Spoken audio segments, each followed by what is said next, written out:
listening to a download from the outdoorstation.co.uk. Number 278.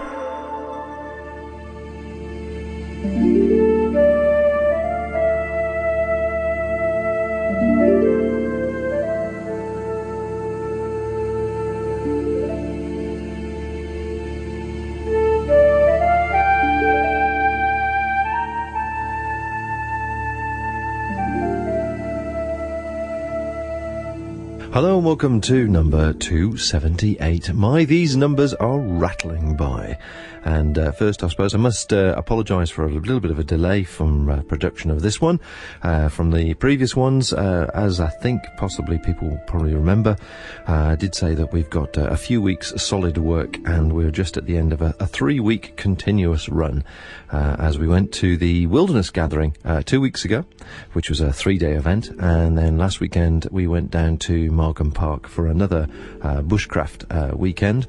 Although it was just one day on the bank holiday Monday, it did involve preparation and travelling on the Saturday and Sunday.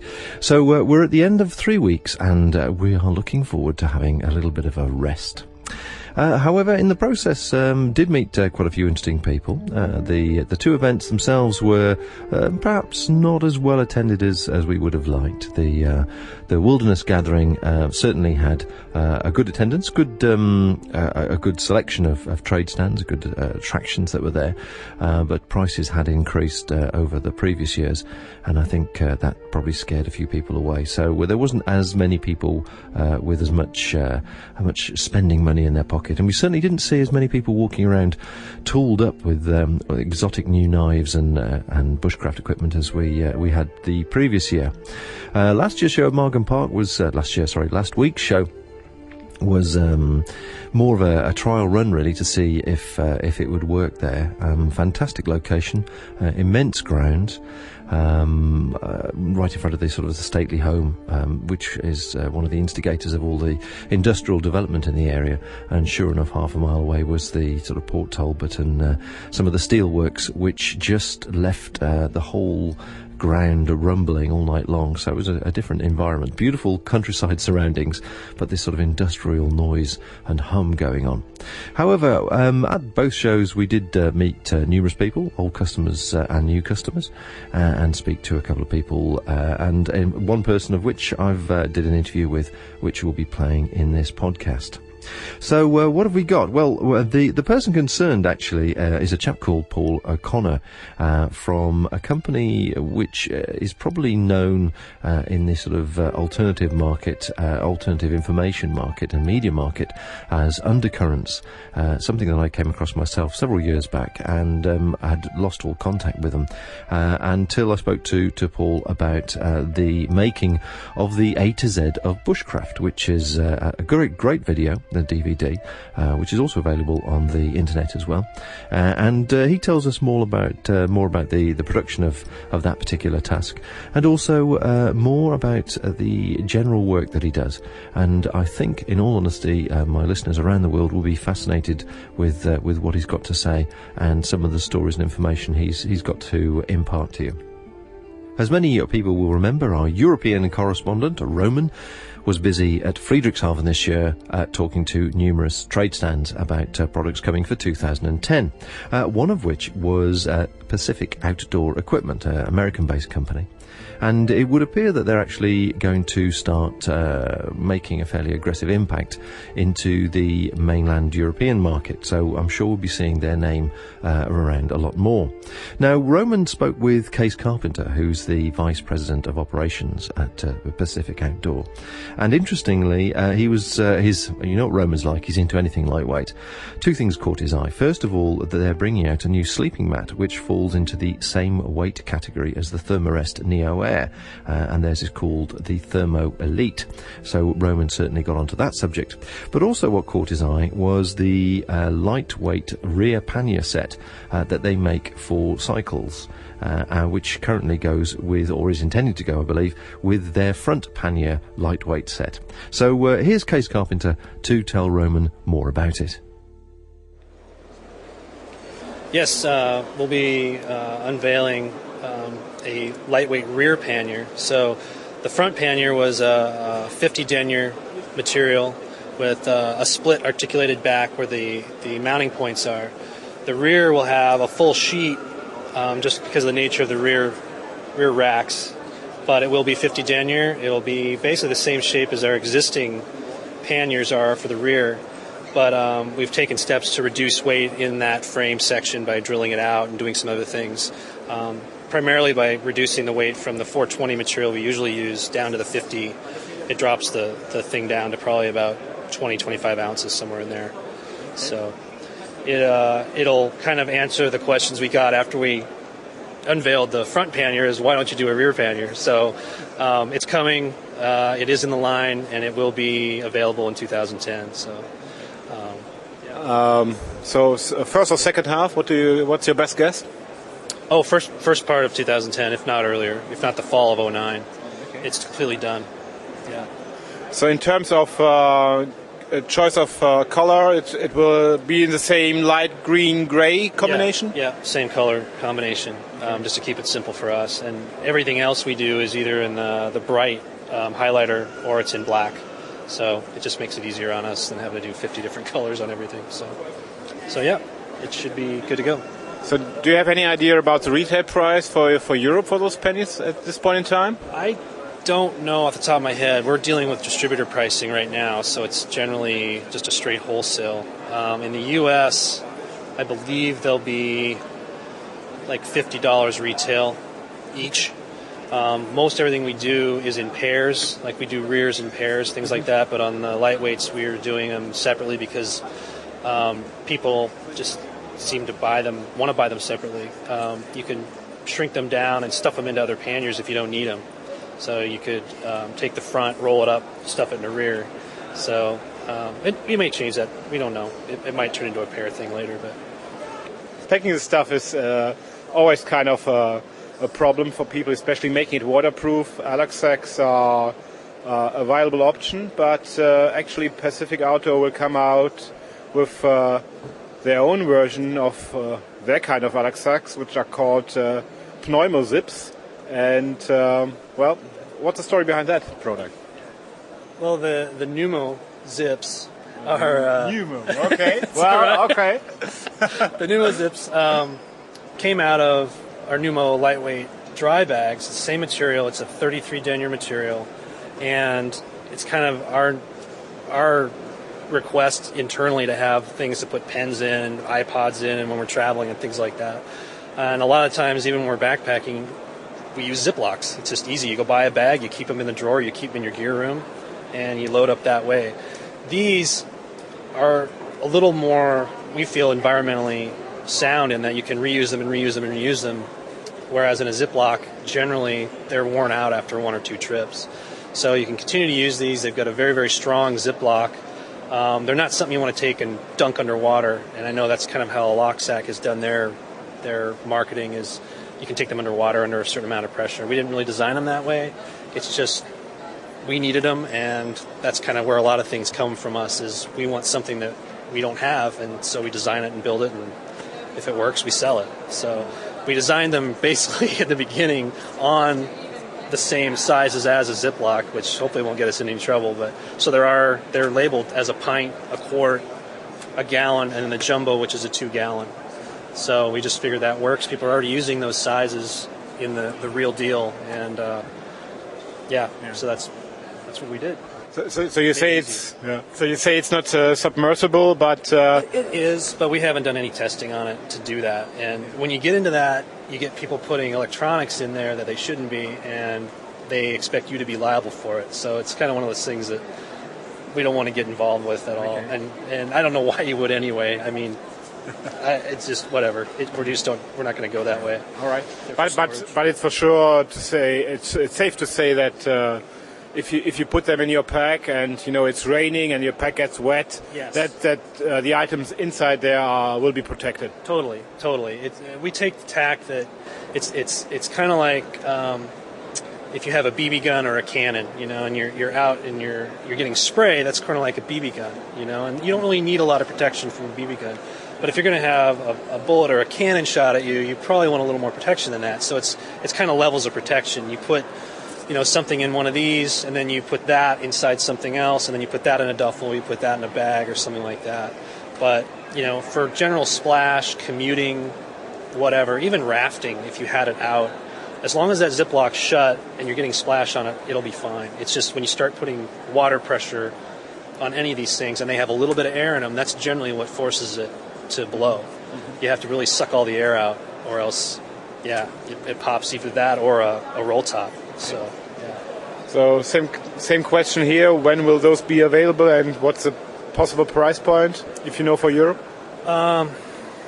They'll be available in spring 2010 for Europe, possibly earlier in the U.S. again for holiday. The Zip Pint, I believe, will be in the U.S. Its retail is somewhere between $5 and $10, and then it just goes up from there.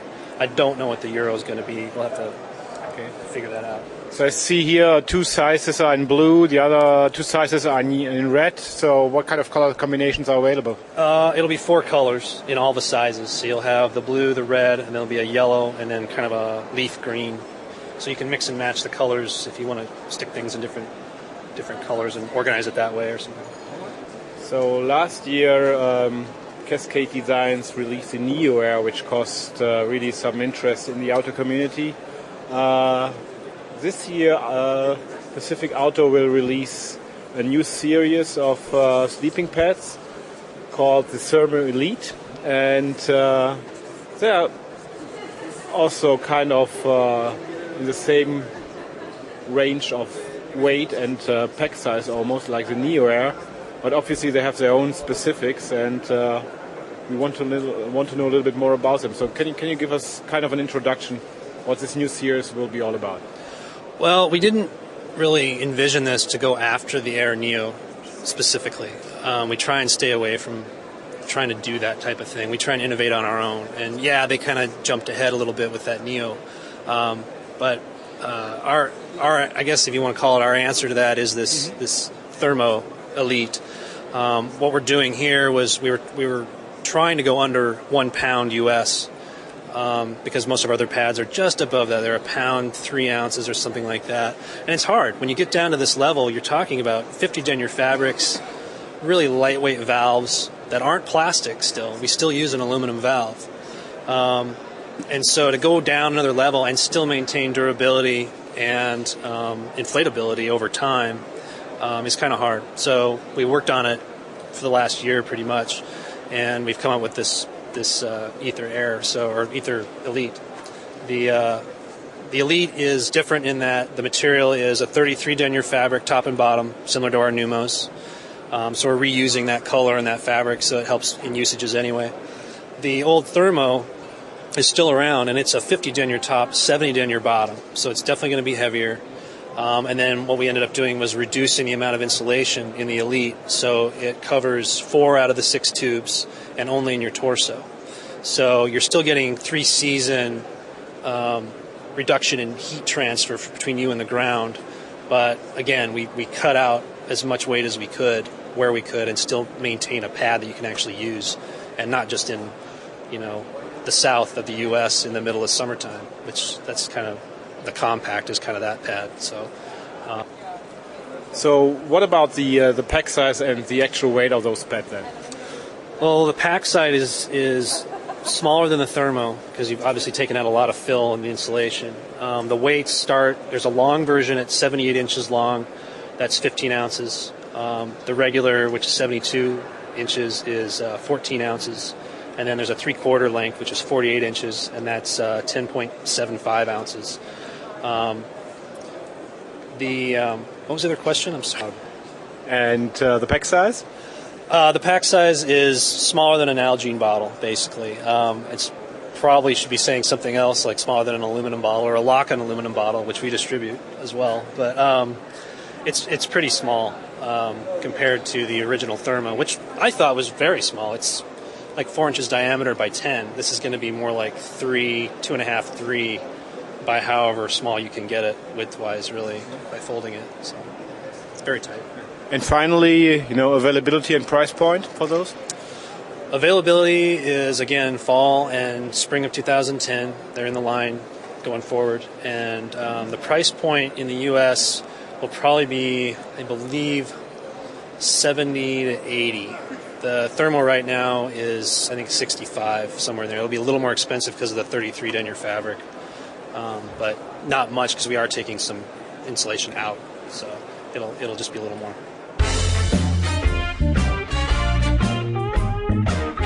It's all about the great outdoors. Podcasting around the world. Online, on demand. And always free. I think it's a splendid idea. This is the Outdoor Station. I would just like to say, wow.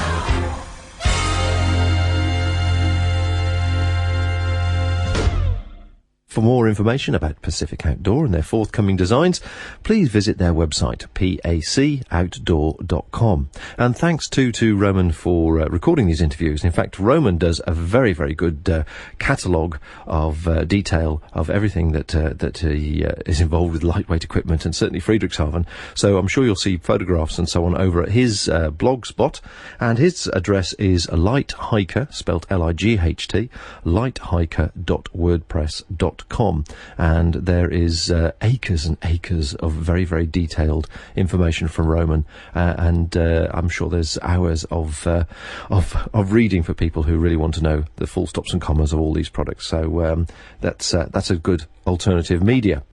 And talking of alternative media, let's move on to the next interview, which is with Paul O'Connor from Undercurrents.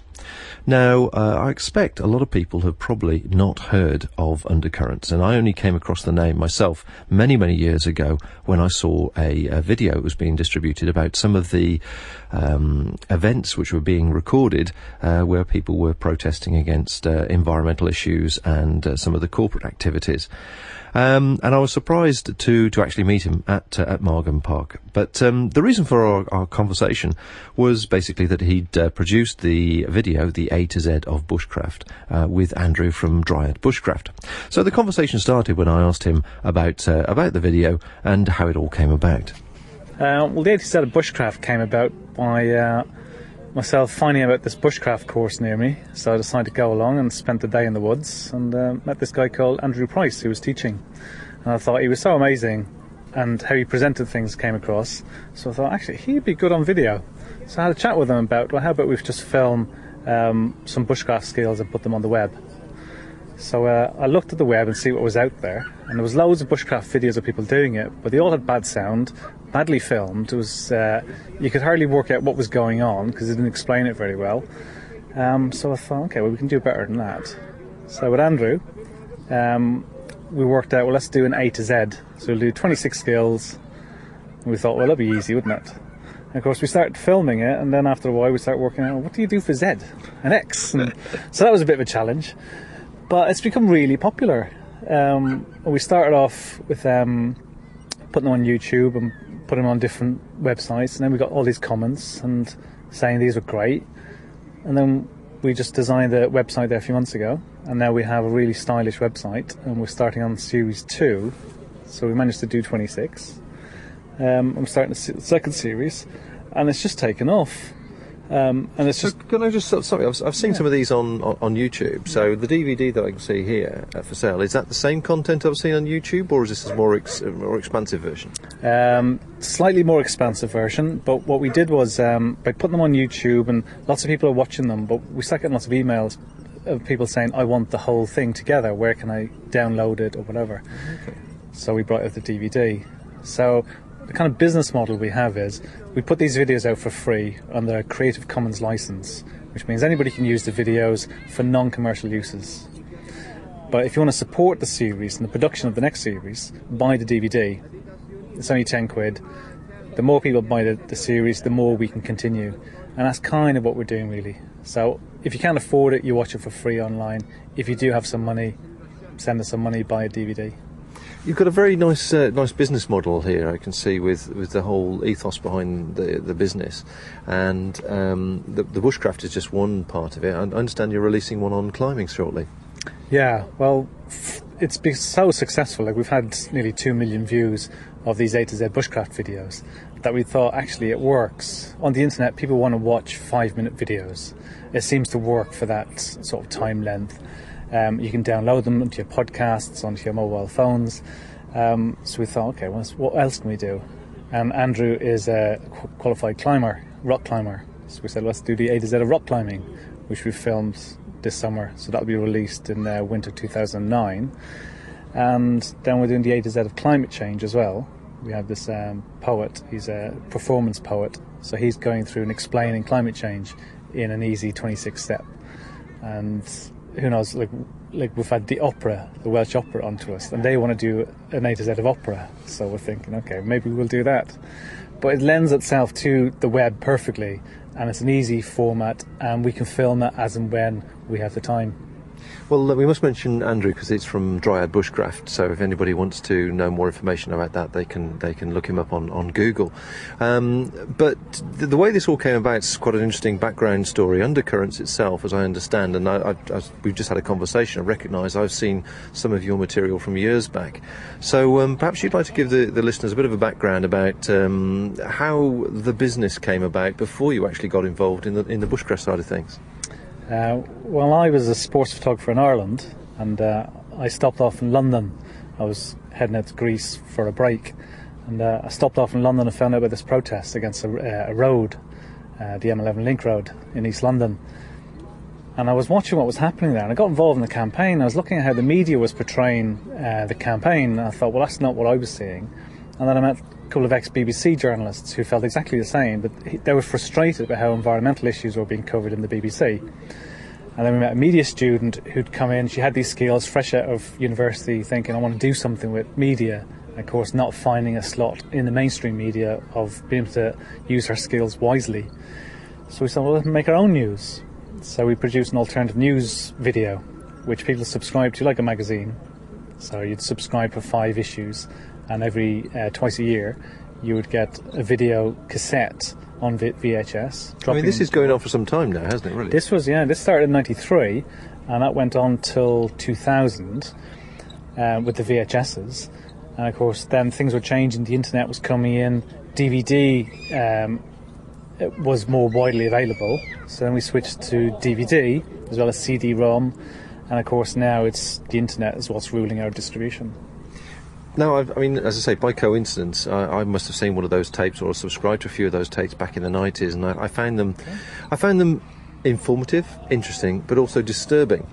And the disturbing part wasn't so much the filming of the protests and the sit-ins and some of the things that were taking place, but as you quite rightly say, the fact that I wasn't aware it was taking place. The control of the media is something which I suppose can shock you sometimes when you see something so clearly defined. Well, this is real news and it really is happening, but nobody's covering it. So I find the work that you have done and the work that you are doing very, very fascinating, particularly from an eco point of view and from an alternative lifestyle point of view, just how much sort of the general media tends to portray people with those sort of activities as nutters, basically. Yeah, and a lot of that is to do because it's easy. It's easy to label people. If you're an environmentalist, it's easy to label you as a nutter because most environmentalists are against some sort of multinational corporation. Those corporations buy advertising in the media.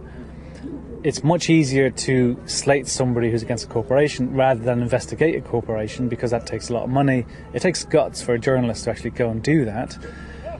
So we have this totally polarised system in the media. And ask any journalist who works in the mainstream media, they're frustrated because they haven't got the budget, they haven't got the time because they're doing so many other stories. Like journalists have been cut, like all the staff have been cut right across the board. Whether it's foreign media, whether it's national or local media, there's very few journalists doing a huge job trying to cover so much. And if you're an environmentalist coming up with quite a complex issue, whether it's climate change or whether it's GM food, what journalist has the time to really investigate and say, there's something wrong here, what are the alternatives, who do I talk to? And they just don't have time. I mean, with the current freedom, the number of journalists being released, for one better word, released at the moment with job cuts or whatever else, are any of them exploring the story or the bigger stories themselves? And if they are they being frustrated with nobody actually listening to the final thing when they've actually got it ready? Well, I think this is what's happening now. Is like there's a new media, like old media is dying, which is all the traditional media. It is dying, and anybody who's looked at media can see that. The internet's opening up whole new possibilities. Lots of new stories are coming up. There's plenty of it. Like there's a film at the moment called The Age of Stupid, which is looking at climate change, and that's made by a woman, and she crowd-funded it, which was asking as many people as possible to fund her film. And in the end, it cost £250,000 to make it. She got Pete Postlethwaite, Oscar nominated or winner, I think, actor, got him to take part in it, and that film's gone worldwide, and she's selling it to TV channels all over the place without any sort of involvement. She didn't have to ask for a commission from TV, and that was one model that's working really well. And there's lots of examples like that are happening. Michael Moore went off, made his own films, and now he's a multi-millionaire because he's so successful with his films. So I think people have to get outside the box, really, and a lot of it is collaboration with other groups, with other people, and that's what the internet allows, really. You can connect with lots of other people who are doing similar things, which is it's called a long tail, which is lots of people out there interested in your issue, no matter how niche it is, but the internet's connecting these people. If you have 1 million people interested in that one issue, and if they can all get involved in funding your particular aspect of it, well, then you have a sustainable business model. And that's what we're finding with the A to Z. We were talking about protests a bit earlier on as well, and I've certainly noticed in my lifetime that I would say the sort of younger people, youngsters these days, are either less inclined to protest, or they don't actually understand perhaps how to protest or where to focus their potential anger or concerns, because they can't get a straight answer from people because they're too separated from their particular lifestyle. What's your experience on that at the moment? Well, probably the most exciting thing I've seen, I've just come from London, where it's Climate Camp, which is mostly young people, like people in their 20s, who are looking at climate change and realising nothing's happening from the government. Well, what the government's saying, and even what companies are saying, doesn't match up with what's happening on the ground. Like, these changes have to happen, and they have to happen quite soon. So what they're doing is they're setting up, it's a cross between a protest and a festival. So in the occupied land above the City of London, on Blackheath in Greenwich, and they converge on one plot from all over the city and put up marquees, compost toilets, everything you need to run a successful camp. And then you have 3,000-4,000 people encamped on this one area, and they're doing workshops on how you protest, your legal side, how to use the media, how to put up a marquee, how to build a compost toilet, all these sort of useful skills that you actually need. And that's far and beyond. I've never seen anything like it. Like probably Greenham Common protests that the women did in the 80s against nuclear weapons. It's probably sort of growing up from that. And that's probably the most exciting movement I've seen in this country right now. We were talking about the effect of protesting during the miners' strike and how much they got crushed by Margaret Thatcher at the time. And you were saying there's an open cast development taking place in Wales here, and the locals have actually sort of feel completely devoid of power at all. Yeah, we've been filming a protest against an open cast mine, Fosse Fran, near Merthyr Tydfil. And it's going to be the biggest open cast mine in Europe. And they've got planning permission to mine within 36 metres of people's houses, which is just mind-boggling. And all that surrounding area, you'd think people would be up in arms about it. But you go over and talk to people, and everybody's against the mine, but nobody feels they have the power to protest. And time again, they keep saying that they did everything in the miners' strike to save those jobs, and they were just crushed. And that's how they feel. Now they just figure, well, what's the point? What is the point of protesting? If we threw everything we had to stop this happening and it didn't work, what's the point of protest against the mine? It certainly is a combination of things like that, isn't it? I mean, as you just say, the Iraq War, there was 1 million, 2 million protesting in London. That didn't achieve anything. There's been several other protests since, and people, they've been crushed. Basically, it's been crushed by the police or by the system at the time. Yeah, and it's that where I think a lot of people now realise that it's alternatives. Rather than putting a focus on resisting or protesting against policies and going on the streets or whatever. Actually, we need to build alternatives, which is what we're seeing, a whole movement now of eco-villages around the country that are popping up, or people going for finally getting planning permission to live in benders in the woods as villages, and getting 30 or 40 people doing that. So things are changing, and changing rapidly, really. And that's what we're trying to document now.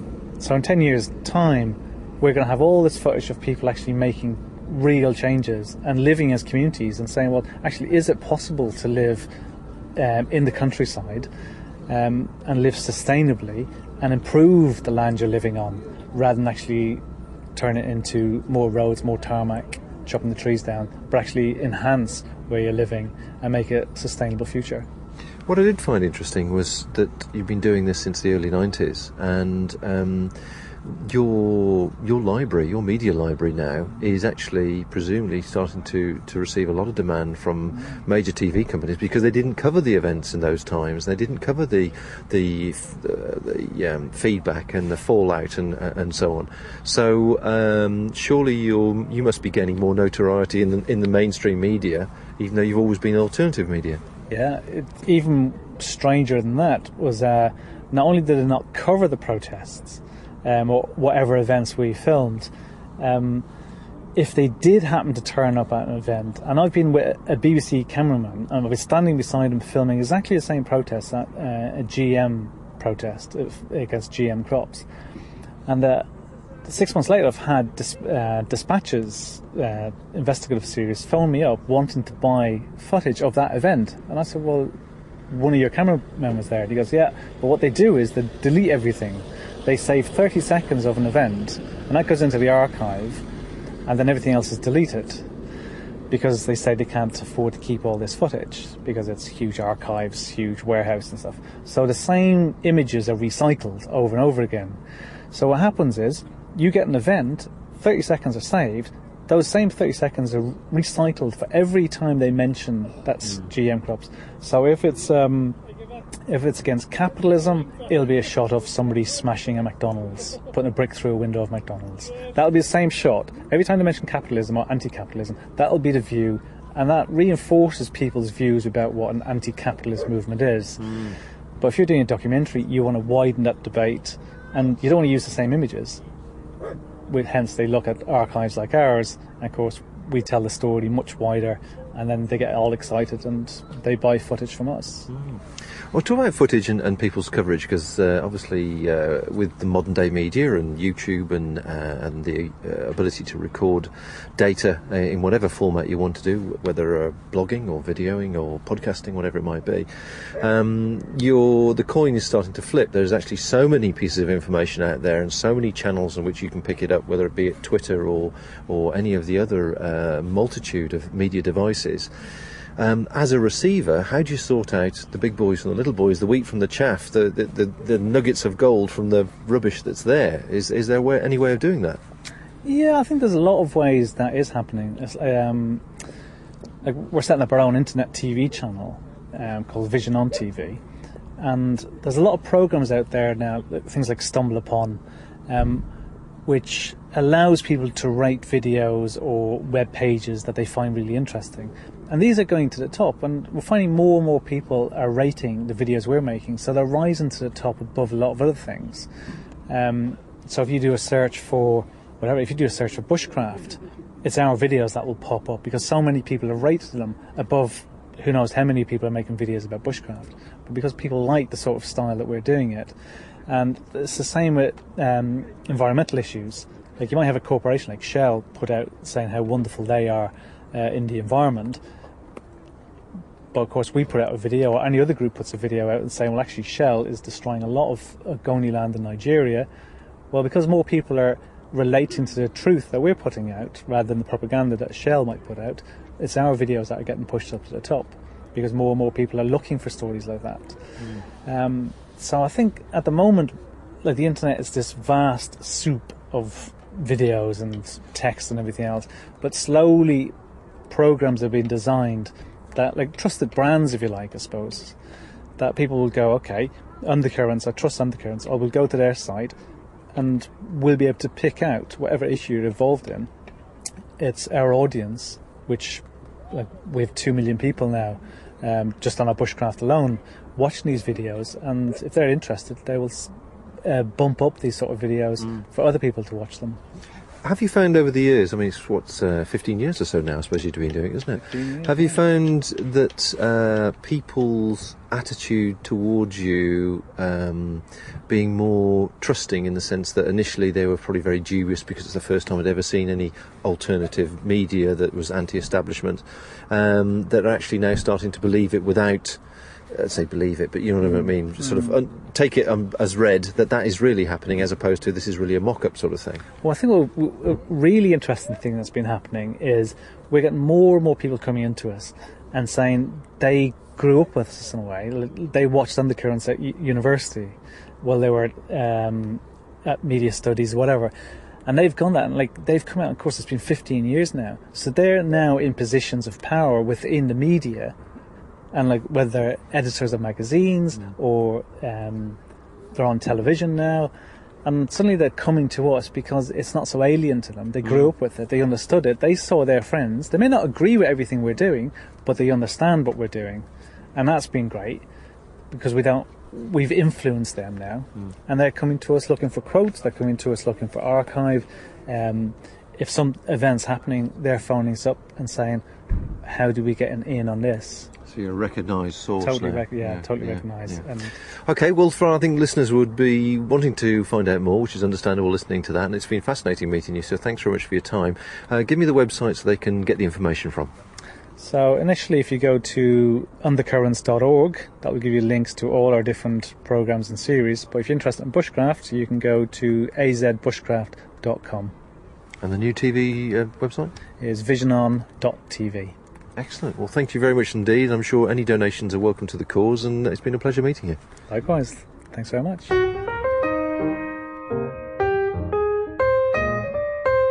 Anytime, any place, anywhere. This is the Outdoor Station. 1 million listeners worldwide can't be wrong. It's all about the great outdoors.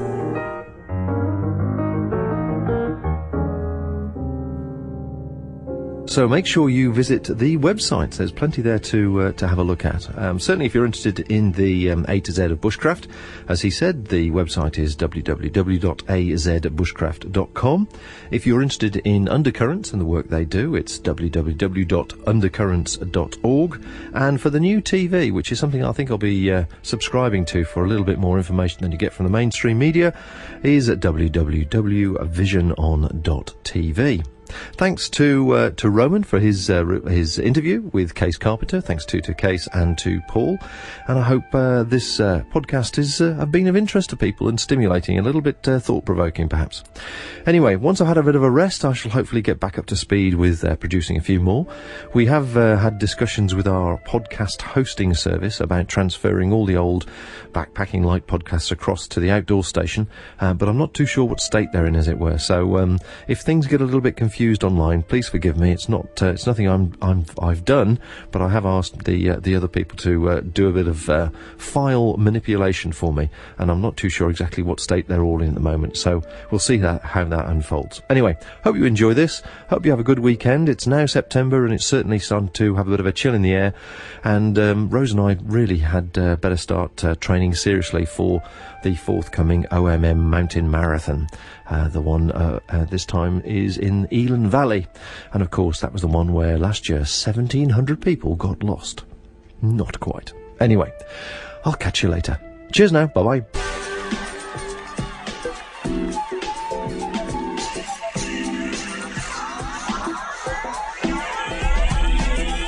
With over 1 million listeners worldwide, The Outdoor Station is the leading online audio resource for those into the great outdoors. Podcasts are based solely around self-powered travel. If you walk, run, cycle, paddle, climb, explore or sail, we want to share your adventure, hear your highs and lows, and inspire others to go out and do more. Online, on demand, and always available. This is the Outdoor Station.